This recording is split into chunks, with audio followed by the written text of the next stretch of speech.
Hey y'all, from Spindle Mountain Mercantile. I am Heather. Welcome to my YouTube channel. The projects for today's videos were super easy to make and they are extra sweet. I'm going to show you how I created these two pedestal cake stands. Ever since I learned how to put feet or pedestals underneath even a mundane object like a desk drawer or a piece of wood, I have put those things all over my house. I like to call them clutter corrals because no matter how much junk you have on your countertop, if you collect it all and put it on top of a pretty plate on a candlestick, it's going to look quaint. It's kind of like how realtors call a little old shack cozy. I found this picture of the daisies in a vase at our Amazon return store called Bin Time. The other one I got from Temu and I was hoping it would fit because aren't those little piggies darling? It was just a little too big and I didn't want to cut off their ears or their feet. So we went with the daisies because the fit was perfect. Okay, this part is a little bit funny. So I forgot totally to film my husband cutting the circle for the daisies, right? So I'm filming myself working on the pedestal part. Don't even think about how you can see him in the background. So when I'm editing, I just went through and I zoomed in on him in the background working on that circle. And let me tell you, he did a perfect job. I'm so glad I got him cutting that out so you could see for reals he did that. So you're going to see the same film later, but it will just be backed up to where you can see me working on something in front of him. There are a lot of ways to measure the perfect circle, but we just happen to have a bowl that fit perfectly on top of this tin, which by the way, I found at Hobby Lobby in the 90% off section. It was only 90 cents. After we got the picture off of the frame, I put it on the counter and then I put the bowl over it. I used a felt tip marker around the edge of the bowl to outline the circle. I used this Loctite spray adhesive to attach the picture to the piece of metal, but I actually prefer Gorilla spray adhesive. I will give you a link to both of them. I found them on Amazon. Anything you buy from Amazon that you use my link to get there, they will give me a small compensation, but it won't raise your price. Each time you use spray adhesive, make sure to check the manufacturer directions so that you're following the right directions for your specific use. For example, the Loctite that I used for this project has two different directions on the same can. So one is for something you want to reposition. The other set of directions is for what I'm doing, and that's to affix something permanently. To do that with Loctite, you put the glue on both objects you're putting together and you let it dry for 1 minute, but you want it to still be really wet, and then you put them together. After that, I just smoothed it out and made sure all of the bubbles were out of it. I don't know where people are going to use this or how they're going to use it, so I want it to be really durable. That is why I'm topping it with Debi's Big Top. In my booth in Anderson, South Carolina, I sell Debi's paint products, but I don't do mail order. However, I have a link you can use if you want to buy something directly from Debi, and if you use that link, she will give me a small compensation. It won't raise your price though. After the first coat dried, I added a second coat, and when I did that, I used my brush to go over the edges really well. So I pulled the brush towards the center of the tin, and that way as it crossed over the seam where the picture meets the tin, it kind of got that big top right into the crease there, and that way it's extra sealed in case somebody spills some water or something. It won't go underneath the picture.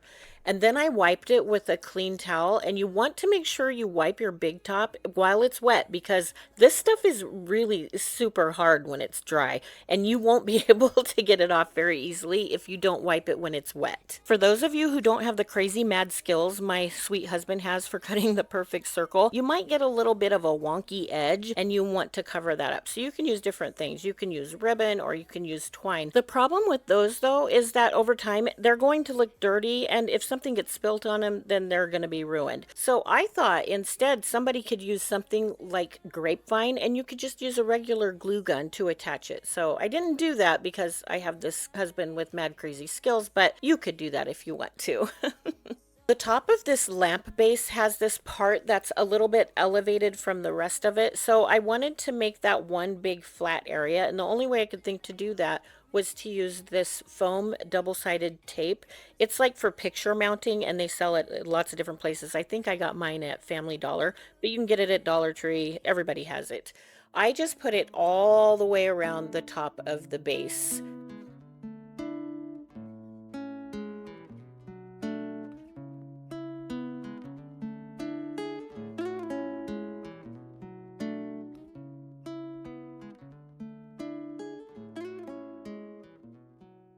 This stuff is super easy to work with. You just put it down and then you cut it, or you can cut it first, and then when it's down and you want to put the next piece on top of it, you pull back this little like wax paper that's on it. Super, super easy. So now I'm ready to attach the tin to the lamp base.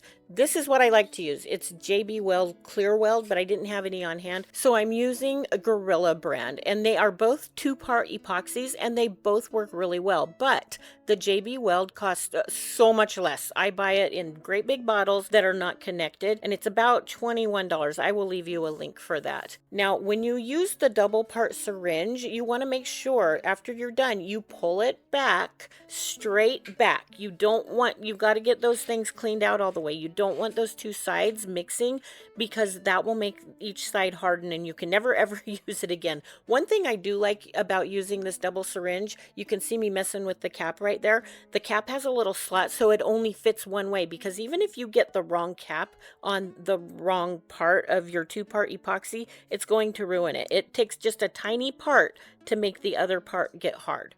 All right, so you mix it for about a minute until it starts turning white. You can see what's happening there. It turns white, and you keep stirring for a minute. And again, follow the manufacturer directions, because these can all be different.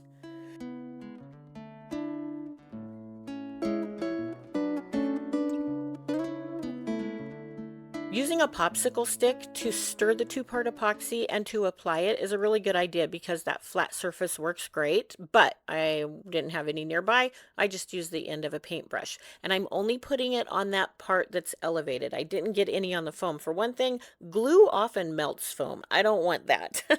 I think the combination of the tin on the foam and the epoxy is going to make it really strong. When you're done, turn it over and put something heavy on it. It says to let it sit for 5 minutes, but I always do about an hour, because who knows what's going to be on these. In my case, I'm putting something super valuable on it and I don't want it to fall.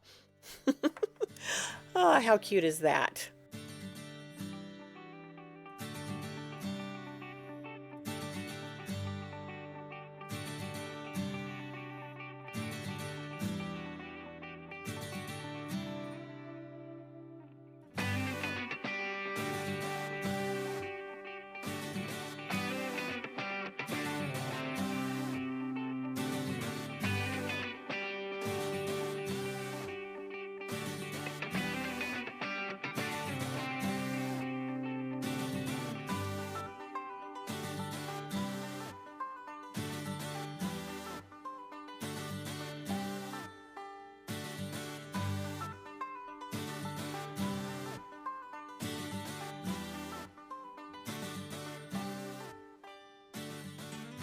For the second stand, I'm using this clever little tin that I found at a thrift store. Somebody had put it on a frame, like a canvas picture frame, you know, the wooden frame.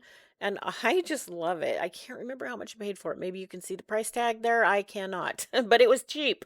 And I didn't have to paint either of these. If I would have had to paint this candlestick and this tin, I would have wanted them to look just like they look now. So that was kind of serendipitous. I just cleaned it off, and I am going to use the same 2-part epoxy that I used earlier to add this to the candlestick. So you know how in the first one I had that double-sided foam picture mounting tape? Well, it served as a way to temporarily hold that tin to the lamp piece. So when I put the epoxy on, it was already stuck, and that way the epoxy could dry. You want to do that. A lot of people use hot glue and whatever, like if they're using E6000, they will add hot glue at the same time. And that's what I did with this. Unfortunately, I don't have that quite in the frame, but I left it here so I would remember to tell you guys to do that. And that's what I'm doing right here. I just left some spots on where I put the epoxy where there's a little bit of a gap, and I just put some drops there. I think I did 6 little pieces around the whole top of the candlestick. And then I put that on. I turned it upside down to make sure it was perfectly centered. And then I stood it back right side up, and I put one of my cast iron pans on it, and I let it sit for about an hour to make sure that epoxy was super dry. I decided it needed a little extra flair around the edges, so I dug through my collection of metal lace and found some that I had previously rusted. Now, there are a lot of different ways to rust metal lace, and I'll show you some of those in a different video. But however you do it, make sure you seal it because ain't nobody want no rust dust floating around their house. It's really thin, so you can cut it with scissors. And my sweet husband, he bent the edges over so nobody would get cut on those. And we also made sure that where the two ends meet was on the side and not the corner so it wouldn't like stick out. This particular lace has lots of little holes in it, so you can use these tiny nails for it. We only had 5, so we're going to go to the store and buy more, and we'll add those in later. But for right now, we just used glue. I recommend you use nails and glue, and we just used hot glue. You only need the hot glue to get it to stick while you put the nails in. And these nails are so tiny, you don't need to first drill pilot holes. If you do other bigger nails, then yeah, but not with something this little. My sweet husband did this part for me because it's too hard to hold my right arm up. You guys, I'm having trouble with my shoulder since my shoulder surgery. I guess I'm growing scar tissue in there. It's not because of anything I've done or haven't done. I do my PT religiously, and I really don't do too much with this. I'm very careful not to use my upper part of my arm, but it's just not working out. So if you are the praying kind of person, I would really appreciate if you could pray that the doctor can figure this out and the physical therapist can get me past this part. I probably have to have a surgery to remove some of that scar tissue. We'll see. I'll let you know this coming week. In the meantime, I am so grateful I have this very sweet husband who helps me with all of my ventures, and he also feeds me, and he's a great cook, so that's pretty cool too.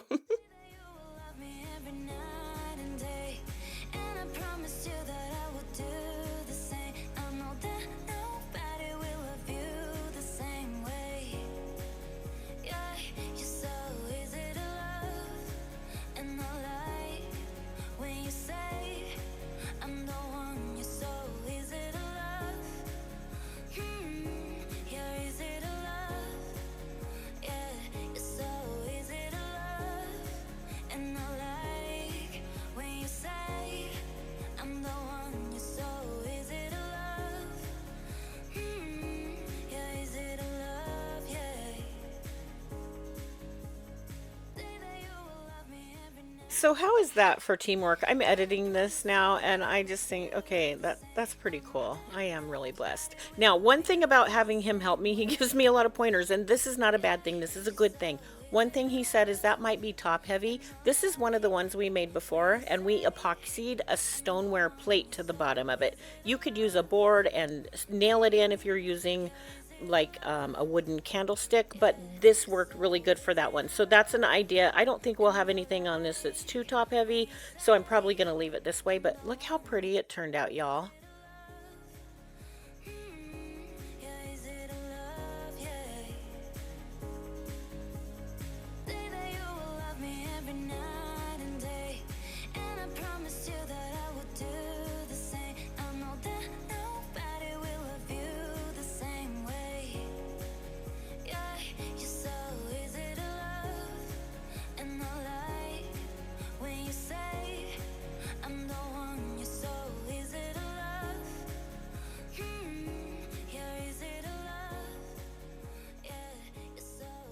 So as far as favorites go this time, I don't think they're comparable. They're too different to compare. So they're both my favorite. I like them both for different reasons. I like to think about how I came across everything that I put in them. And that's one of the reasons I think that draws me to sometimes what I choose to be my favorite thing.